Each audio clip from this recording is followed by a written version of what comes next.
Buongiorno e buon sabato a tutti cari amici e amiche di YouTube, ben trovati in questa nuova puntata dove voglio parlarvi di pastiglie freno per la bicicletta. Capita spesso di dover sostituire le pastiglie freno se avete una bicicletta con i freni a disco. E la prima domanda che uno si pone è: ma adesso quale pastiglia freno vado a scegliere? Questa è la prima domanda del principiante. Cercheremo di dare una risposta più precisa possibile rispetto a questa domanda. Innanzitutto dovete capire qual è la forma della vostra pastiglia freno, perché ci sono diverse forme in circolazione. In primis, quindi dovete smontare la vostra pastiglia freno e vedere la forma. Questo è il primo passo da fare. Ovviamente, una volta che l'avete smontata, dovete anche constatare le sue condizioni. Perché? Perché la pastiglia freno può essere consumata, può essere vetrificata. Insomma, bisogna capire quali sono le condizioni della pastiglia. Ovviamente, se ponete la domanda di dover sostituire la pastiglia è perché qualcosa non va, perché magari quando frenate vi fischia, quando frenate notate che si è ridotto il potere frenante rispetto all'inizio, eccetera, eccetera, eccetera. Perciò, smontare la pastiglia freno per capire le sue condizioni e capire qual è la sua forma.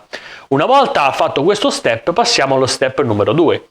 Capire che tipologia di pastiglia avete montata e quale volete rimettere. Volete rimettere la stessa tipologia o cambiare tipologia?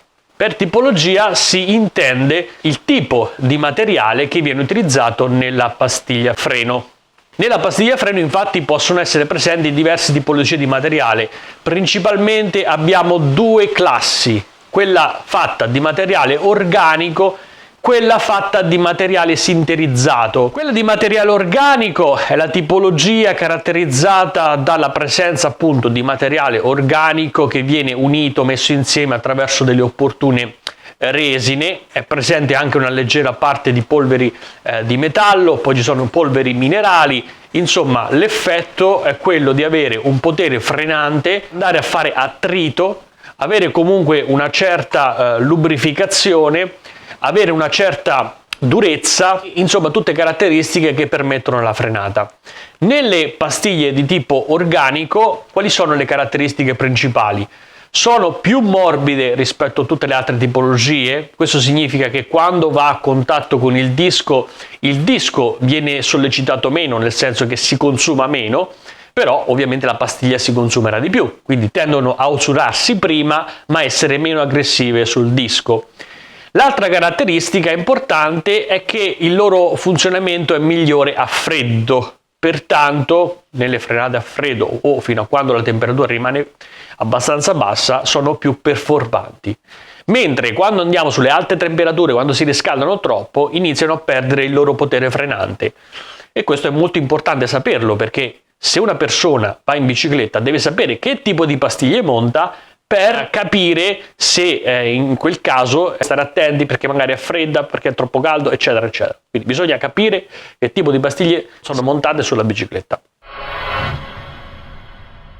Uno dei motivi per cui si preferiscono le pastiglie metalliche o semimetalliche è perché quelle organiche tendono ad avere una problematica che si verifica quando aumentano sostanzialmente le temperature, quindi tipicamente quando facciamo frenate in discesa molto lunghe, prolungate nel tempo e molto forti, si scaldano talmente tanto che si verifica il processo di vetrificazione. La vetrificazione consiste nella fusione proprio dei materiali presenti sulla pastiglia che vanno ad amalgamarsi così tanto da ridurre o addirittura azzerare il processo frenante. Perché? Perché se tu vai a fare una superficie che ti diventa completamente liscia, si vetrifica, il contatto con il disco sarà molto meno abrasivo e quindi ti va a scivolare sul disco. Pertanto quando vai a frenare si verifica uno scivolamento, un fischio, il classico fischio che tante volte magari vi è capitato di sentire se avete una bici con i freni a dischi, può essere dovuto proprio a quello, alla vetrificazione dovuta alle alte temperature di lunghi processi frenanti che si viene a creare, e lo vedete proprio dalla pastiglia guardandola, perché c'è una superficie liscia, rispecchiata, lucida, e quello vi fa capire che la pastiglia si è vetrificata, e lo capite anche frenando perché si riduce notevolmente il potere di frenata. Pertanto, se siete in queste condizioni e è troppo vetrificata, dovete sostituire la pastiglia.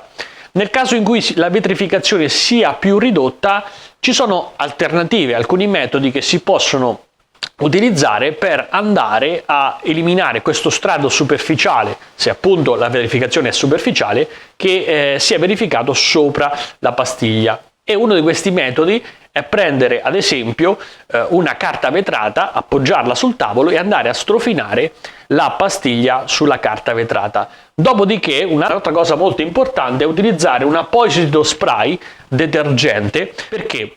Perché questo spray qua che cosa vi permette di fare? Di pulire il disco e la pastiglia dalle sporcizie, dalle impurità, perché magari vi è caduto per sbaglio un po' d'olio sul freno a disco che si va a impregnare poi quando frenate sulla pastiglia, e quando la pastiglia si impregna ad esempio di olio succede un casino, potete anche buttarla. Pertanto, se vi dovesse capitare questo, o anche ogni tanto, è bene utilizzare del spray cleaner sul disco e sulla pastiglia per togliere tutte le impurità, le sporcizie che comunque si vanno ad accumulare poi nel tempo e possono dare delle problematiche. Io vi lascio anche in descrizione il link di questo spray, che lo trovate appunto in descrizione, perché secondo me è molto utile per aumentare la durata delle vostre pastiglie e evitare che si impregnino. L'altra tipologia è quelle sinterizzate. La sinterizzazione è un processo chimico fisico che permette di portare queste pastiglie ad altissime temperature, comunque minori del punto di fusione del materiale, e tipicamente sono quelle semimetalliche o metalliche, caratterizzate da polveri metalliche, polveri di minerali, comunque messi assieme attraverso un collante. Caratteristiche di questa tipologia di pastiglie è che sono un po' più aggressive sul disco, quindi tendono a fare più presa, sono un po' più performanti, sono più performanti quando si scalda la pastiglia, quindi a freddo performano meno, a caldo performano di più, e questo appunto è importante saperlo, e tendono a usurarsi quindi meno essendo più aggressive sul disco, quindi consumano un po' più il disco rispetto alla pastiglia, quindi durano di più. Poi ci sono quelle metalliche, dove appunto la presenza del metallo è ancora maggiore rispetto a quelle semimetalliche, sono ancora più aggressive, si consumano ancora meno. Però l'importante è sapere che le pastiglie freno non sono tutte uguali, ci sono diverse tipologie perché dipende dal materiale che si mette all'interno della pastiglia. Io ho preso queste qui della Between alla Decathlon per andare a sostituire le mie pastiglie freno, che erano queste qua. Adesso vi faccio vedere. La pastiglia freno è composta da due pezzi che sono appunto le parti che vanno a toccare con il disco, eccole qua, vi faccio vedere queste due parti vanno a contatto con il disco e vanno a frenare.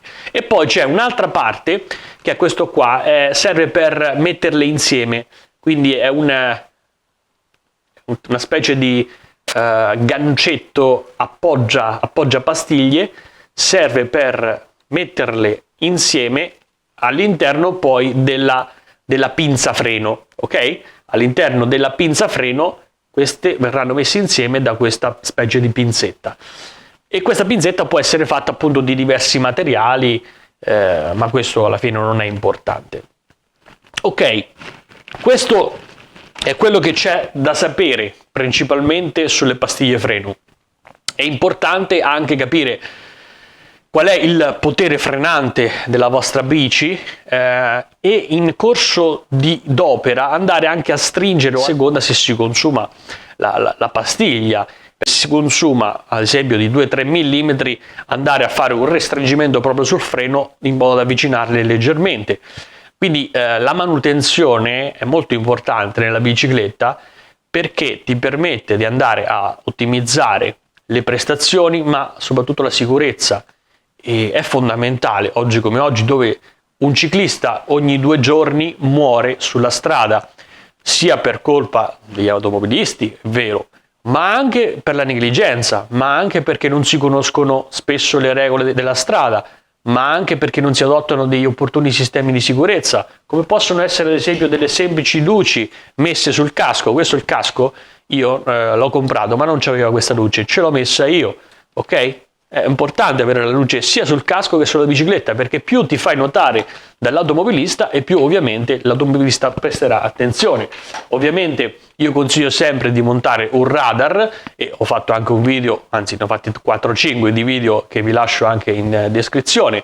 Il radar RTL 515, che è quello che utilizzo io della Garmin, che ti permette di vedere proprio sul display di un ciclocomputer, anche questo attrezzo molto importante, le auto o i camion eccetera che passano dietro di te e ti danno anche la loro velocità. Pertanto non si può risparmiare dal punto di vista della sicurezza, magari è meglio prendere una bicicletta più pesante, ok? E quindi spendere meno sulla bicicletta, sul materiale, ma spendere di più nella sicurezza, nei dispositivi di sicurezza che sono fondamentali, vi salvano la vita, cazzo. È importante spendere soldi in quell'apparecchiatura che vi salva la vita.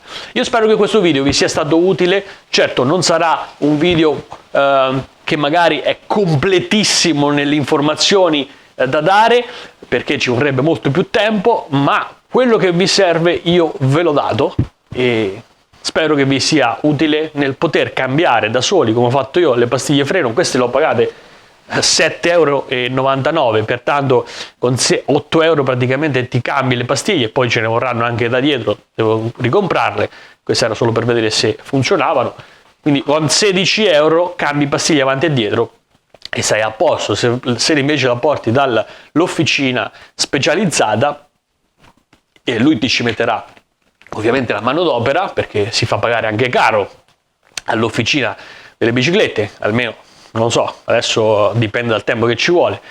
Adesso non so quali sono i prezzi di un meccanico di biciclette, ma io penso che siano una trentina d'euro all'ora almeno. Pertanto fate voi i vostri conti, più ci devi mettere le spese, l'IVA, insomma, cambiare le pastiglie può essere anche molto costoso se ci si rivolgono a dei professionisti che comunque giustamente devono essere pagati. Però io, che ho la passione dell'homemade, che ho la passione di scoprire sempre nuove cose e imparare, certe cose preferisco farle da solo, ovviamente se ho l'attitudine, le capacità, perché ovviamente prima devo analizzare se riesco o se riuscirò a farlo. Però grazie anche a altri tutorial, altri video che trovo su YouTube, io spesso riesco a realizzare delle cose che magari costerebbero molto se le porti da altre parti.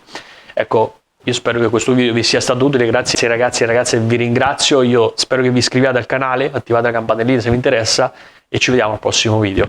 Dalla Officina del Gravel è tutto, linea allo studio.